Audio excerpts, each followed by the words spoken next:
Assalamualaikum warahmatullahi wabarakatuh. Salam. Malam, Ibu boleh di aku mata kuliah. Terima kasih penjelasannya. Apa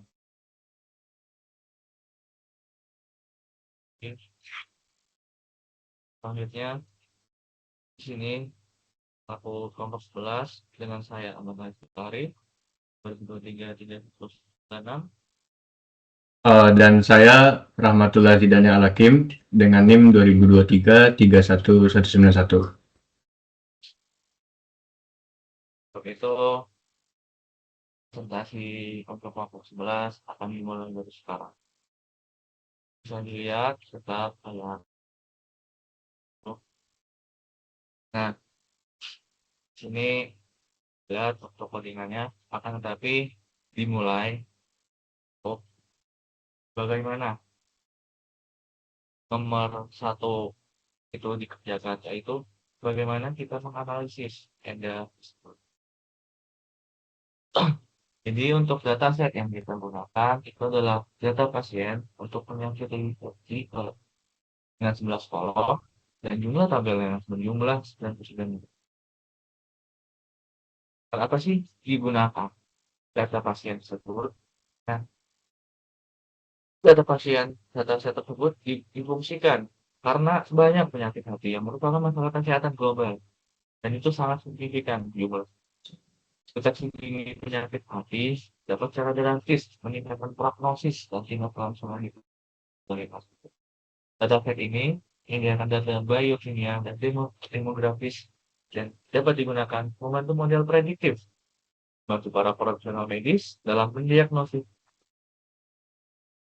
Untuk kolom-kolom yang ada di dataset tersebut antara lain age atau usia pasien, gender jenis kelamin pasien, selanjutnya total bilirubin, yaitu kadar bilirubin total dalam darah, yaitu pigmen kuning dapat diproduksi saat sel darah merah pecah. Kemudian direct bilirubin, kadar bilirubin terkonjugasi, itu kadar bilirubin yang langsung berada di dalam darah. Kemudian ada alkalin, fos- fosfatase, yaitu kadar enzim fosfate alkali.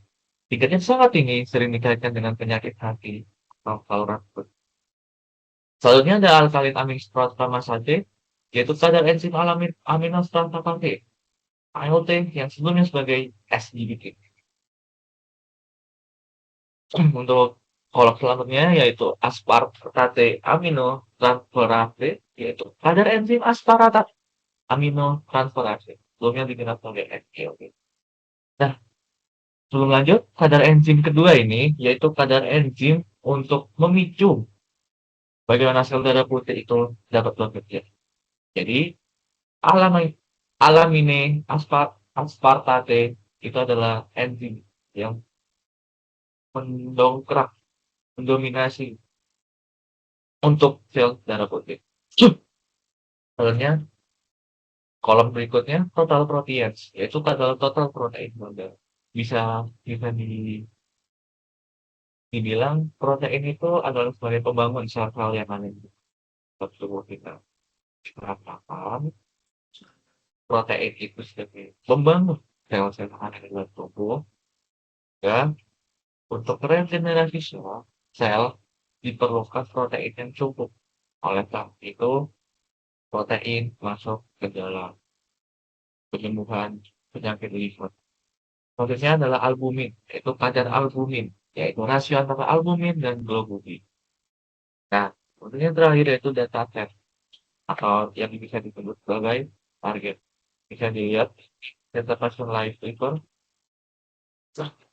dari age, terus umur, alamina, aminotransferase, aspartate, alkalin, total total protein, direct, total bilirubin, albumin, albumin, rasionya, gender. Di sini kita menggunakan 0 atau 1. 0 sebagai laki-laki dan 1 sebagai perempuan.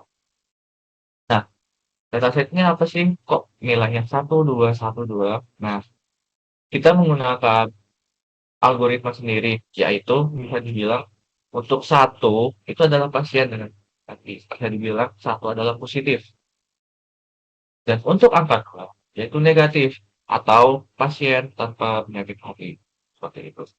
Kayak di sini ada dua, dua, dua, seperti itu. Selanjutnya untuk analisis bagaimana EDA itu dapat bekerja. Sebelum lanjut, apa sih fungsi EDA itu?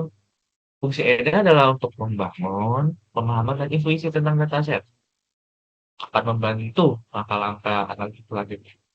Jika kita sendiri melewatkan EDA, dapat beresiko menarik kesimpulan yang salah. Beberapa fungsi dari EDA itu sendiri adalah, pertama, memahami karakteristik setiap kolom, yang kedua, menemukan pola dan hubungan di dalam dataset, ketiga, mendeteksi masalah kualitas data, karena EDA itu bisa dibilang sebagai koreksi, mengkoreksi bagaimana data itu hilang, data itu kosong. Nah, dengan EDA kita bisa mengetahui bagaimana data itu dapat dicerna dengan baik. Selanjutnya, menguji asumsi dan membuat hipotesis atau dugaan. Dikarenakan kita ini disuruh untuk membuat modeling. Nah, untuk poin keempat ini sangat sangat relevan karena kita disuruh untuk membuat model prediksi, model training, ataupun model model aslinya seperti itu. Nah, uji asumsi itu adalah model prediksi itu. Dan hipotesis adalah model training yang kita akan buat. Nah, untuk fitur modeling itu adalah ya fitur modeling. Kita bikin kayak suatu grafik yang bisa dibilang gampang lah untuk dilihat oleh orang awam. Karena kalau untuk data-data secara secara gamblang, angka gitu mungkin susah dicerna oleh beberapa banyak orang. Nah, oleh karena itu terdapat modeling di sini, grafik, diagram seperti itu. Nah, lanjut kita masuk ke analisis statistik deskripsi. Pertama, kita menghitung untuk nilai minimum dan nilai maksimum. Nah, untuk nilai minimum sendiri, karena kita menggunakan Excel, kita pakai rumus, yaitu min, salah, data. Kita menggunakan rumus yaitu min, dan data awal dari age sampai data terakhir. Nah, itu. Nah, jadi untuk rumus yang digunakan yaitu min, data awal sampai data akhir. Itu lanjut terus sampai dataset digunakan. Seperti itu. Nah, untuk nilai maksimum sama seperti nilai minimum. Hanya membedakan sintaksnya. Untuk yang min, kita pakai MIN, min. Sedangkan max, kita pakai max, max, nilai maksimum. Rumusnya sama saja, dari data awal sampai ke bawah. Awal sampai ke bawah.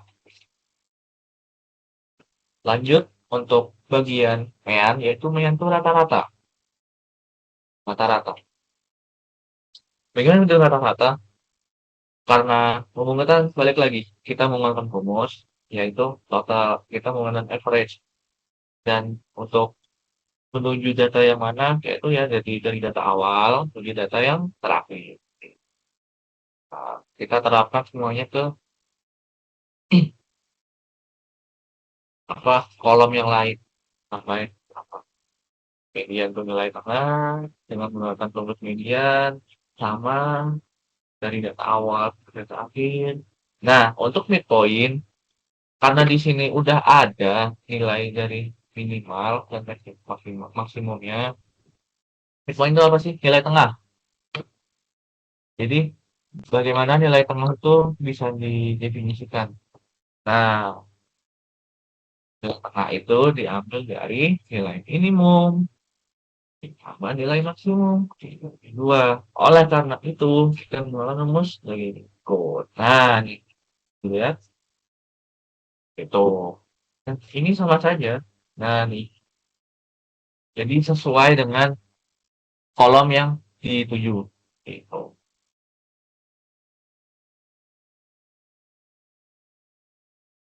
Lanjut untuk variability measure. Nah, ini untuk perhitungan range. Itu apa sih? Itu nilai jarak, asaran jarak maksimal dengan minimal. Bisa dibilang perbandingan lah seberapa jauh gitu loh. Kayak kenapa yang diambil tuh pertama, yaitu nilai maksimum dikurangi nilai selanjutnya yaitu partil dan rumus sebagai berikut. Nah, SIPR ini apa? Nah, sama seperti kuartil yang atas ini, cuman S yaitu square, kuadrat, akar. Oleh karena itu, dari hasil ITR kita bagi dua karena merupakan akar ITR. Yes, ini bagaimana? STD Dev, STD itu apa sih? Nah, di di pekerjaan saya bisa dilihat STD itu adalah standar deviasi dan itu merupakan sangkut pautnya ada di variasi variance. Itu adalah akar kuadrat dari si varians itu sendiri. Jadi kedua tabel ini bisa dibilang kedua kolom baris ini bisa dibilang berhubungan. IGR dan SGR itu berhubungan, variance dan STD itu berhubungan. Itu STD merupakan akar dari varians, SGR merupakan akar dari itu. Untuk CV sendiri itu kalau koefisien variasi merupakan koefisien variasi. Nah, perhitungan dari CV tersebut dihitung dari nilai STD, nilai standar standar deviasi dibanding dibagi dengan nilai rata-rata. Tuh. Akhirnya untuk relatif posisi measure. Nah, di sini adalah satu gitu tiga. Satu adalah kuartil pertama, yaitu 25% dari data yang dituju. Kuartil ini. Selanjutnya adalah kuartil kedua. Kuartil kedua itu adalah setengah nilai data yang dituju. Bisa dibilang ini adalah nilai median. Bisa dibilang seperti itu. Untuk kuartil ketiga, yaitu penggunaan data sebanyak 75% dari yang dituju. Makanya nilai yang dipakai seperti ini. Tinta dipakai seperti ini. Lanjut untuk skewness. Skewness ini bisa dibilang pengukuran. Nah, pengukuran ini didefinisikan sebagai dimensi data, matriks atau tidak. Ya, fungsi dari istilah fungsi dan sebagai mengukur dan tidak. Nah, skewness ini apa sih? Skewness ini bagaimana penyebaran data itu bisa dibilang bagus. Nggak ada yang melenceng, nggak ada yang lebih besar dibandingkan nilai yang lainnya, ataupun lebih kecil dibandingkan nilai yang lain. Nah, mengapa ini minus? Nah, minus berarti ada beberapa nilai yang lebih kecil malahan dibandingkan nilai yang lain. Untuk kurtosis sebenarnya sama ya, cuman di sini bisa dibilang untuk mengerucutkan data. Jadi lihat untuk status-statusnya itu kayak seperti apa dengan sama dengan 3 yaitu normal puncak begitu. Nah, jadi ya puncak runcing dan faktor baru. Berarti untuk probabilitas outlier ekstrim lebih tinggi dari normal. Jangan lupa kurang dari kita puncaknya di datar, ekornya tinggi. Berarti probabilitas outlier ekstrim lebih rendah. Coba. Nah, untuk varian itu bagaimana? perhitungan dua variabel itu bisa bergerak bersama-sama. Jika covariance-nya itu lebih atau di atas 0 positif, di saat nilai X naik, nilai Y cenderung ikut ikut naik. Gitu. Sedangkan kalau di bawah bersifat negatif, saat nilai variabel si X naik, variabel Y cenderung turun. Begitu. Nah, untuk korelasi nilainya itu minus itu ataupun itu. Nah, fungsinya apa untuk covariance? Dalam metrik standar Mas untuk mengukur kekuatan dan arah linear dua variabel garis. Nah, untuk semua perhitungan yang telah saya sampaikan barusan itu diterapkan sama ke kolom-kolom terakhir, yaitu dataset. Nah, bahwa ini adalah visualisasi, kan seperti yang sudah saya bilang, beberapa orang lebih paham jika menggunakan visualisasi data. Makanya di sini dibuatkan untuk visualisasi datanya bisa dilihat untuk umur 49 sampai 61 lebih banyak jumlahnya. Untuk lihatlah total kayak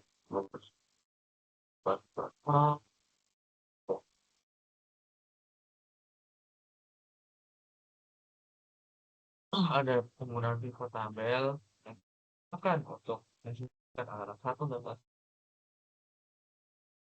datasetnya apa? Dataset antar tabel, antar kolom. Mungkin untuk pekerjaan nomor 1 sudah saya sampaikan. Mungkin bisa dilanjut untuk pekerjaan nomor 2. Jadi silakan untuk nomor 3. Silakan. Baik, selanjutnya kita akan pengerjaan nomor 2 yang dimana yaitu pemodelan manual. Nah, di sini kita memakai pemodelan KNN. Nah, dapat dilihat dari share screen yang Word ini, langkah-langkah pembuatan model pembelajaran menggunakan metode KNN. Nah, yang pertama itu kita harus menentukan dulu nih tujuan analisis kita. Ya, tujuan analisis kita ini yaitu memprediksi apakah seorang pasien mengalami penyakit liver yang dimana ditandai dengan datasetnya sama dengan 1 atau tidak terkena penyakit liver yang dimana datasetnya sama dengan 2 yang berdasarkan kesamaan karakteristik dari pasien lain pada dataset. Untuk langkah-langkahnya bisa kita lihat di Excel.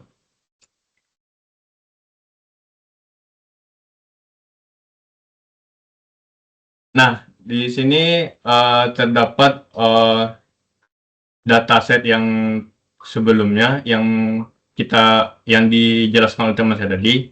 Nah, di sini ada data baru yang dimana terdapat seorang pasien dengan atau umurnya yaitu 27 tahun dan diagnosis alamin aminotransferase sebesar 30, asparet aminotransferase sebesar 50, alkalinnya 100, total proteinnya sebesar 5, lalu ada direct bilirubin yang sebesar 2, lalu total bilirubinnya sebesar 1, albuminnya 3, dan albumin and globulin rasionya atau albumin rasionya sebesar 0,6.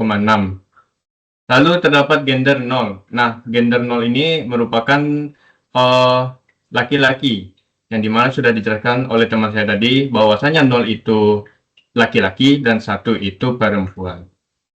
Nah, setelah kita menemukan data baru ini, kita menentukan dulu nih atau menghitung jarak ekuivalennya. Bisa dilihatkan dulu Word-nya.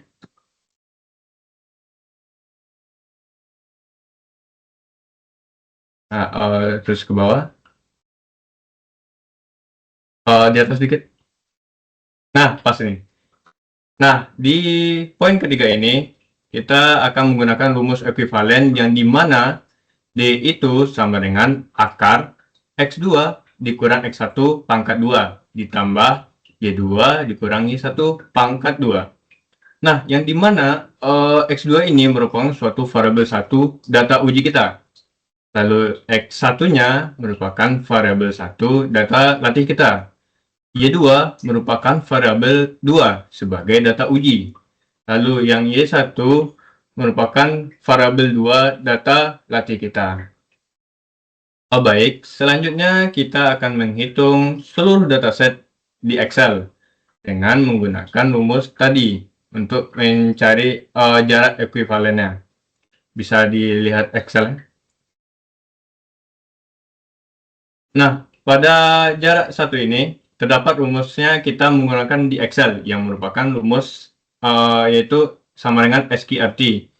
Sesuai rumus ekuivalen tadi, yang dimana data baru kita dikurang data uji tadi, lalu dipangkat 2 sampai fitur yang dimana fitur gendernya sebagai fitur X, dan kita kan untuk labelnya atau datanya sebagai dataset. Nah, setelah kita membuat rumusnya itu, kita bisa melakukannya sampai ID ke 99, di mana kita drag and drop sampai ID 99, seperti pada tabel berikut ini. Nah, oke, setelah kita membuat menghitung jarak ekuivalennya, langkah selanjutnya yaitu mengurutkan data dari yang terkecil sampai ke terbesar, yang dimana kita menggunakan rumus sort atau sorting. Nah, rumus ini berfungsi untuk mengurutkan suatu data hitung atau data ekuivalen yang telah kita hitung tadi dari yang terkecil ke yang terbesar, atau bisa disebut ascending. Nah, gitu.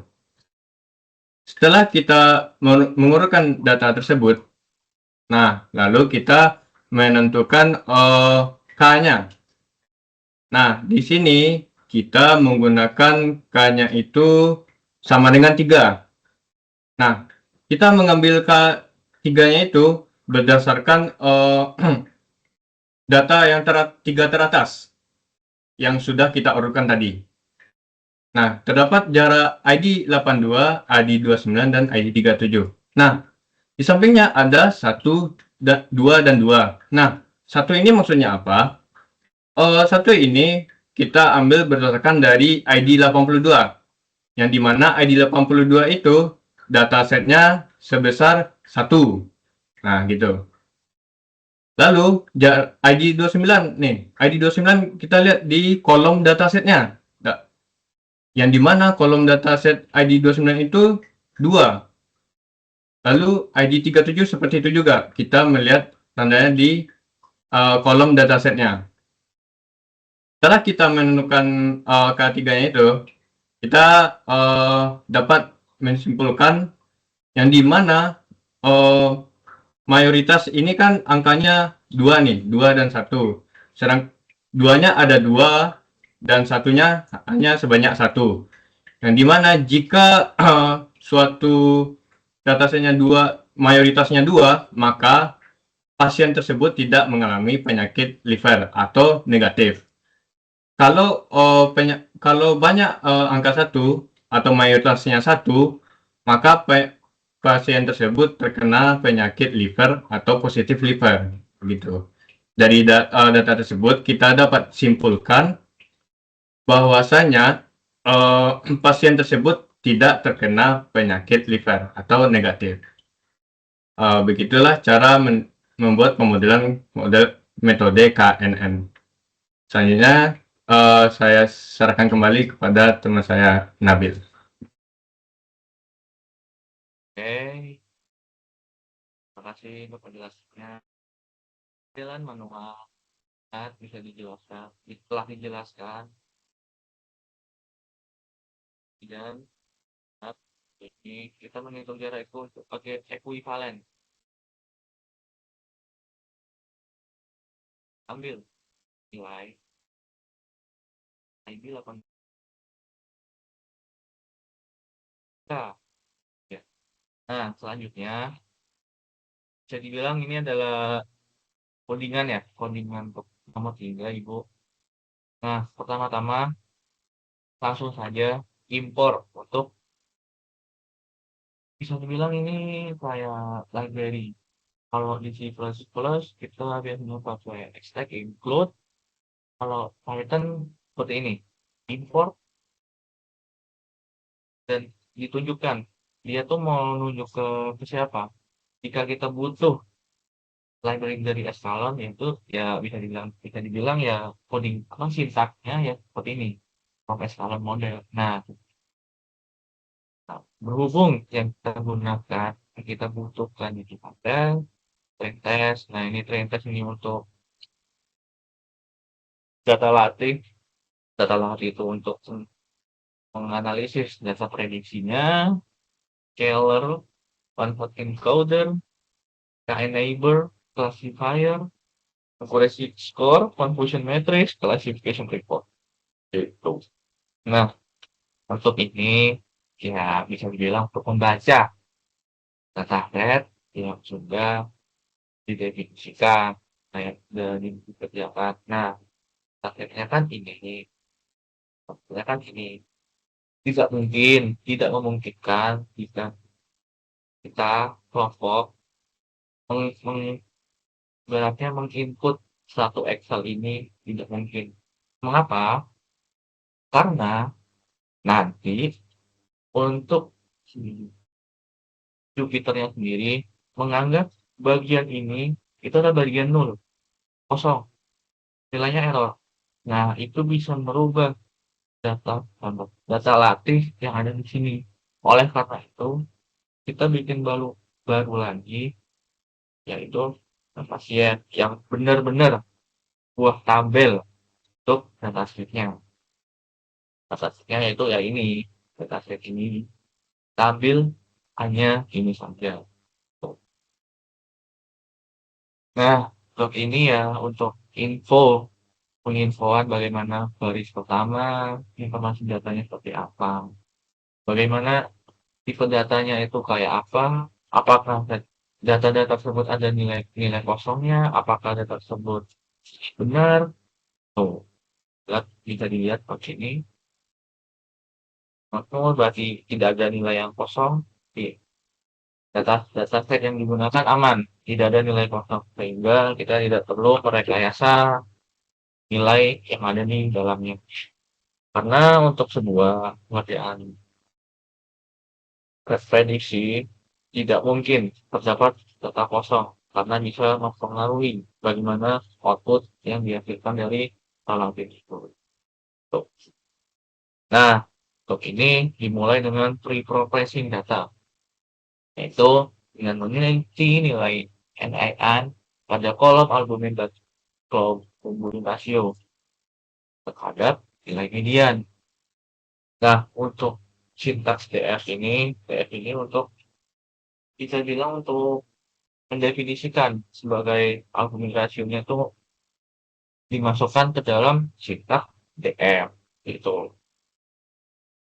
Makanya di sini ada fill and up, mengisi nilai DF sebagai median. Dan jangan lupa untuk replacement sebagai true karena kita nggak mungkin kita input nilai negatif, nilai kosong, eh, berarti kosong, ya nol semua, tidak ada nih nilai yang hilang. Gitu. Tuh. Nah, karena di sini juga kita menggunakan categorical, masih ingat Kenapa disebut kategorikal? Karena di sini ada dataset. Satu sebagai laki-laki, dua sebagai perempuan, wanita. Oleh karena itu kan sebagai kategorikal. Kategorikal sebagai apa? Apakah itu penyakit, tanpa penyakit, tidak dapat. Atau bilang, itu, itu nilai satu. Di didefinisikan sebagai nilai nol itu tanpa hit dua disebut sebagai satu itu nilai positif tuh.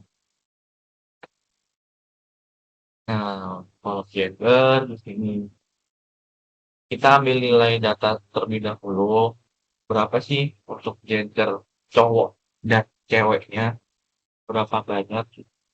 Nah, dilihat untuk cowok didefinisikan sebagai angka satu, cewek didefinisikan nol tuh, sehingga gender untuk male dan female diubah. Male itu satu, female itu nol. Makanya di sini hanya yang tertulis hanya nol atau satu. Tetapi kita kan sudah ubah definisi nilainya seperti apa. Dan bisa dilihat ya, wanita, perempuan banyak dibandingkan cowok laki-laki. Nah, kita mulai untuk pelatihan model. Nih, kita definisikan dulu untuk nilai X dan Y-nya berdasarkan dataset dengan ACES dengan satu. ACES itu bagaimana eh gimana ya membahasakannya kayak ditujukannya itu berdasarkan nilai seperti apa. Nah, ini kita menggunakan persentase 80% laki dan 20% penguji. Nah, di sini test size-nya 0,2. Nah, pakai scaler karena kita menggunakan data latih, melatih sebuah model, kita menggunakan scaler secara skala. Neighbor karena kita menggunakan KNN, maka kita menggunakan neighbor classifier. Nah, untuk evaluasi model, kita menggunakan Y prediction. Sebagai disebut sebagai KNN predict. Dibandingkan dengan X-test scale. Nah, untuk print ini ya kayak kayak apa? Kayak eksekusinya lah. Untuk hitungannya kan kita udah ini, apa ini X-test, remote, train, dan print yang kita menggunakan kredit itu. Nah, kredit X-test scale. Nah, X-test itu dari mana? Dari string ini. Itu. Ya, saya dilihat aktor modelnya apa seperti apa di rolling page. Nah, jika terdapat data pasien baru, bagaimana? Nah, ini dikarenakan kita tidak mungkin kan kita masukkan lagi data setnya, kita pedulik dulu, langsung lagi. Nah, ya kita cuma masukin integer yang dibutuhkan dengan urutan. Kita tahu sendiri urutannya itu seperti apa. Alamain, aspartate, alkalin, protein, reaksi biologis, apa yang dapatnya. Nah, kita masukkan datanya sesuai dengan urutan yang ada di datasetnya. Begitu. Jadi untuk angkanya, urutan angkanya diberi asal. Lanjutan urutannya ada di dataset. Seperti itu. Nah, dari data pasien baru yang baru kita dapatkan, kita menggunakan scaling kalau data baru.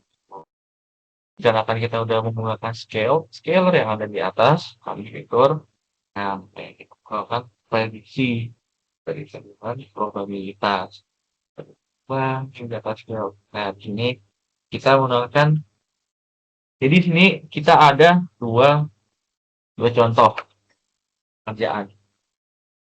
Pertama, kita random, kita menggunakan imitasi menggunakan kelas imitasi seperti apa. Yang kedua, memang kita menginput data baru. Dan dari data baru tersebut, kita training untuk menghasilkan prediksi yang mau kita inginkan. Hanya skillnya bisa dilihat probabilitasnya negatif. Seperti itu. Mungkin itu saja yang bisa saya sampaikan, saya jelaskan. Kurang lebihnya saya mohon maaf sekali. Mungkin Irfan bisa tangan. Terima kasih Ibu Eti kalau bisa kesempatan saya harus jelaskan. Salam dari teman saya dan kelompok 11 Gigi Bunuh Diri. Terima kasih. Assalamualaikum warahmatullahi Warahmatullahi wabarakatuh. wabarakatuh.